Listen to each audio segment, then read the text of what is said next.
Nobody expected to see a convoy that morning. 6 military vehicles rolled slowly down Milburn Avenue just after sunrise, engines low, headlights cutting through the October fog like something official, something serious, something that didn't belong here. People on their way to work stopped mid-stride. A woman with a grocery bag let it hang at her side, forgotten. A man walking his dog stood perfectly still on the sidewalk, his coffee going cold in his hand. They weren't responding to an emergency. There were no sirens, no urgency in the way they moved, just a slow, deliberate, unmistakable purpose. Every vehicle stopped in front of the smallest building on the block, a diner, hand-painted sign, broken door hinge, a parking lot that fit 6 cars on a generous day. Soldiers in full dress uniform stepped out. They didn't rush. They stood at attention on a sidewalk that had never once been stood at attention on. Then they walked inside. The people watching had one question. The same question you ask when power stops somewhere it has no reason to stop. What happened here? The answer starts 24 hours earlier, with a woman you've never heard of, doing a job you've never thought about. Section 2. The victim. Her name was Sarah Kowalski, and she had been on her feet since 5 in the morning. At 31, Sarah carried the kind of tired that sleep doesn't fix. She worked the opening shift at Clara's 6 days a week, sometimes 7 when the other waitress called in sick, which was often. Her shoes had a split along the left sole she'd been meaning to fix for 3 weeks. Her phone screen was cracked in the bottom corner. Her car, a 2009 Civic with 187,000 miles on it, sat in the lot with a heating system that argued with her every single morning from October through March. She was raising her son Marcus alone. His father had been gone since Marcus was 2. There was no child support. She had stopped chasing it years ago. Every dollar Sarah earned was already spoken for before it touched her hands. Rent, daycare, groceries calculated down to the brand. The electric bill that always came in higher than expected, but she never complained. Not once. She remembered how every regular took their coffee. She smiled like she meant it, because she did. The tip jar sat on the counter beside the register. A mason jar, a strip of tape across the front, 2 words written in black marker, "Thank you." After 3 full days of work, it held $47 and some change. That was her bus fare for the week, and her half of Marcus's school field trip. It was everything she had left. Section 3. The sacrifice. He came in just before noon.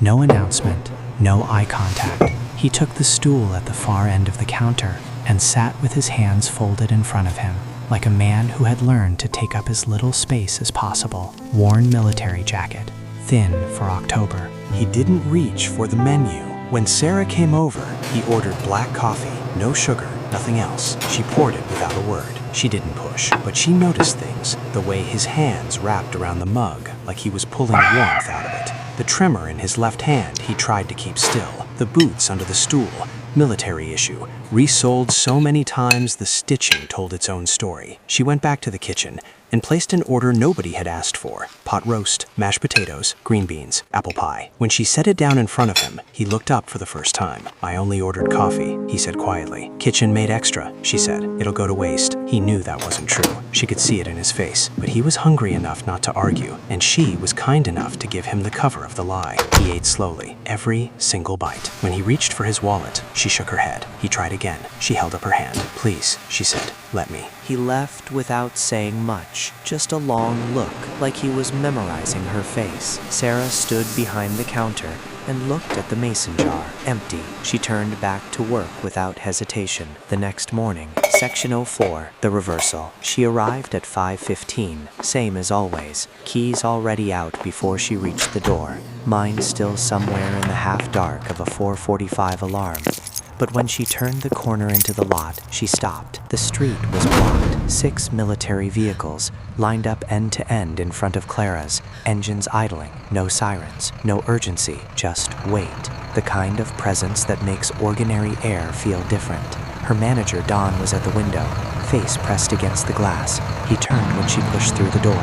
He opened his mouth and closed it again. just said her name, Sarah. She looked outside. Men in full dress uniforms were stepping down from the vehicles. Not combat gear, dress uniforms, the kind worn for ceremonies. For occasions that were meant to be remembered, she recognized one face, the man from yesterday, the coffee, the pot roast, the long look before he left. Don's phone rang. He answered, listened for 3 seconds, then held it out to her without a word. The voice on the other end was calm and steady. He told her his name, Major General Robert Hale, retired. He told her that after he left the diner, he went back to his unit and told them what she had done. All of it. The meal, the tip jar, the way she had looked him in the eye and said, please, let me. He told her they voted, every single one of them, unanimous. One by one, 11 soldiers in full dress uniform filed through the door. Each one walked to the counter. Each one placed a plain white envelope down without a word. Some nodded, some didn't. One young corporal, couldn't have been more than 22, had tears he wasn't quite managing to hide. No speeches, no announcements, just 11 envelopes in a row on a diner counter. Sarah stood behind the register and could not move, could not speak, could not look away. She counted them later, hands still shaking, with Don standing beside her, arms folded tight across his chest, so she wouldn't notice he was trying not to cry. 11 envelopes, more money than Sarah had seen in one place in her entire life. More than a full year of double shifts, early mornings, and coffee refills. Enough to fix the car, pay 2 months ahead on rent, cover Marcus's school trip, with enough left over to finally breathe, just for a moment, without counting. A local journalist had been tipped off. She arrived just in time to photograph General Robert Hale, standing across the counter from a 31-year-old waitress in a light blue uniform, her eyes red, her hand in his. He didn't make a speech, he just looked at her and said 4 words, "We take care of ours." Sarah Kowalski didn't set out to do something remarkable. She saw a man who was hungry and cold, and she decided, without calculating the cost, without expecting anything back, that she could help. So she did. She had no idea the world was watching, but it was. It always is. If this story hit you the way it hit me, share it right now. Put it in front of someone who needs to see it today. And drop a comment below. Tell me about a time you witnessed a stranger's unexpected kindness. I read every single one.